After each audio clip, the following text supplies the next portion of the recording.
Beach sand mining వ్యవహారం మరోసారి న్యాయ చిక్కుల్లో పడింది. టెండర్ వ్యవహారం నిలిచిపోయింది.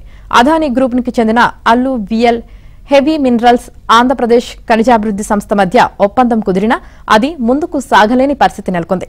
కేంద్ర మైనింగ్ చట్టం మార్గదర్శకాలకు విరుద్ధంగా డెవలపర్ అనే పాత్రను తెరపైకి తెచ్చి అదానీ గ్రూప్నకు లబ్ధి చేకూర్చేందుకు టెండర్ కట్టబెట్టారని, వెంటనే ఈ టెండర్ను రద్దు చేయాలని గత నెలలో హైకోర్టులో ప్రజా ప్రయోజన వ్యాజ్యం దాఖలైంది.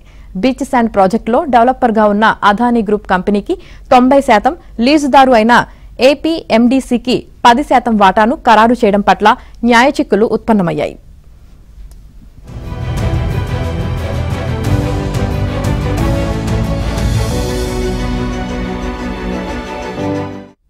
వాటాలపై ఇంకా అగ్రిమెంట్ కాలేదని సర్కార్ ఓవైపు హైకోర్టుకు నివేదించింది. కానీ ఇటీవల ప్రభుత్వ స్థాయిలో జరిగిన సమావేశంలో అల్లు విఎల్ హెవీ మినరల్స్ కు ఏపీఎండీసీకి మధ్య వాటాలపై ఒప్పందం కుదిరిందని ప్రభుత్వ సంస్థ నివేదిక ఇచ్చింది. నిజానికి వాటాల ఒప్పందం ఖరారు కాలేదన్న అంశంపైనే కోర్టు ప్రభుత్వానికి అఫిడవిట్ దాఖలుకు సమయం ఇచ్చింది.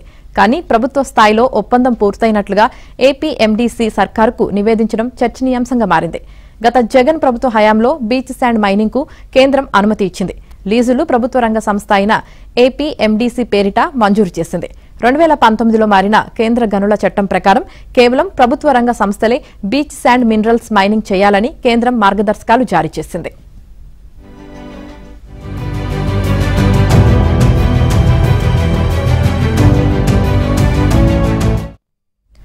ఒకవేళ ప్రైవేట్ సంస్థ భాగస్వామ్యం తప్పనిసరి అనుకుంటే ప్రభుత్వ రంగ సంస్థకు 76%, ప్రైవేట్ కంపెనీకి 24% వాటా చొప్పున ఎంఓయూ కుదుర్చుకోవచ్చని, ఉమ్మడి మైనింగ్ చేయించుకోవచ్చని వెసులుబాటు ఇచ్చింది.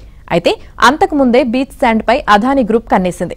దేశంలోనే అత్యంత విలువైన బీచ్ శాండ్ నిక్షేపాలు, నిల్వలు ఒక్క ఏపీలోనే ఉన్నాయి. 2023లో అప్పటి జగన్ సర్కార్ టెండర్ను తెరమీదకు తీసుకువచ్చింది.